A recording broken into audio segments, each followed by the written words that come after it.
एक गुरु और शिष्य जंगल से होते हुए अपने गांव जा रहे होते हैं। अंधेरा काफी हो चुका था। शिष्य ने अपने गुरु से कहा कि गुरुजी, काफी रात हो चुकी है, अगर आप कहें तो आज की रात यहीं आसपास के किसी गांव में गुजार लें। गुरुजी ने अपना सर हिलाया और आसपास के गांव में एक छोटे से घर के पास जाकर रुके। अब जैसे ही वहां गए तो गुरुजी ने शिष्य ने दरवाजा ठकठकाया। उस घर से एक गरीब आदमी बाहर आया तो गुरुजी ने बोला, हम अपने गांव जा रहे थे, लेकिन काफी रात होने की वजह से हमने इसी गांव में रुकने को सोचा। क्या हम आज रात आपके यहाँ रुक सकते हैं? गरीब आदमी बोला, हाँ क्यों नहीं, आप दोनों अंदर आ जाइए। अब जैसे ही गुरुजी अंदर गए, उन्होंने देखा कि उस आदमी के घर में बहुत ज्यादा गरीबी थी। गुरुजी ने उससे पूछा कि आप काम क्या करते हो? वह गरीब आदमी बोला कि मेरे पास बहुत सारी जमीन है। तो गुरुजी ने बोला, अगर तुम्हारे पास बहुत सारी जमीन है तो इस तरह से क्यों रह रहे हो? वह आदमी बोला, यह किसी काम की नहीं है।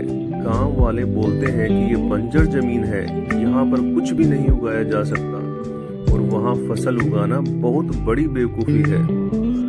गुरुजी ने बोला कि तुम्हारा गुजारा कैसे होता है? उसने बोला कि मेरे पास एक भैंस है जिससे मेरा पूरा घर परिवार चलता है। ये सुनने के बाद गुरुजी सो जाते हैं और रात में जब सब लोग सो रहे होते हैं तब गुरुजी ने अपने शिष्य को उठाते हैं और उस गरीब आदमी की भैंस लेकर अपने गांव चले जाते हैं। शिष्य अपने गुरु से पूछता है कि गुरुजी, कहीं आपसे गलत तो नहीं कर रहे हैं? उस गरीब आदमी की रोजी रोटी इसी भैंस की वजह से चलती है।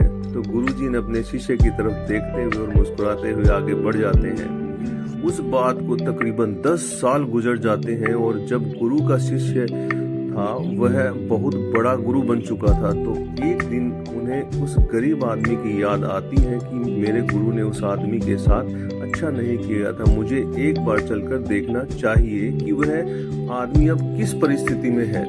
वह शिष्य उस गांव की तरफ जाता है और वहां जैसे ही पहुंचता है तो वह देखता है कि जहां पर उस गरीब आदमी का झोपड़ा था वहां पर एक बड़ा ही आलीशान महल बन चुका था और उस झोपड़े के बाहर जो बंजर जमीन थी उस पर फल और फूलों के बगीचे थे। तभी उधर से उस घर का मालिक आता है।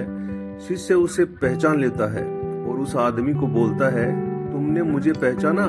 मैं अपने गुरुजी के साथ आया था, हमने एक रात के लिए आपके यहाँ रुके भी थे। वह आदमी उसे पहचान लेता है और बोलता है कि उस रात में आप कहाँ चले गए थे? और उस रात के बाद ही मेरी भैंस कहीं चली गई थी। मेरे पास कोई रास्ता नहीं था, तो मैंने अपने जमीन पर मेहनत की और फसल निकाल ली और आज मैं इस गांव का सबसे बड़ा और सबसे अमीर आदमी बन चुका हूँ। ये सुनने के बाद शिष्य की आंखों में अपने गुरुजी के लिए आंसू आ गए और उसे ये बात अब समझ आई और वो रोने लगा। इस कहानी से हमें ये सीख मिलती है कि हमारे अंदर ऐसी बहुत से टैलेंट छुपे हुए होते हैं, लेकिन हमें कोई ना कोई चीज रोक लेती है।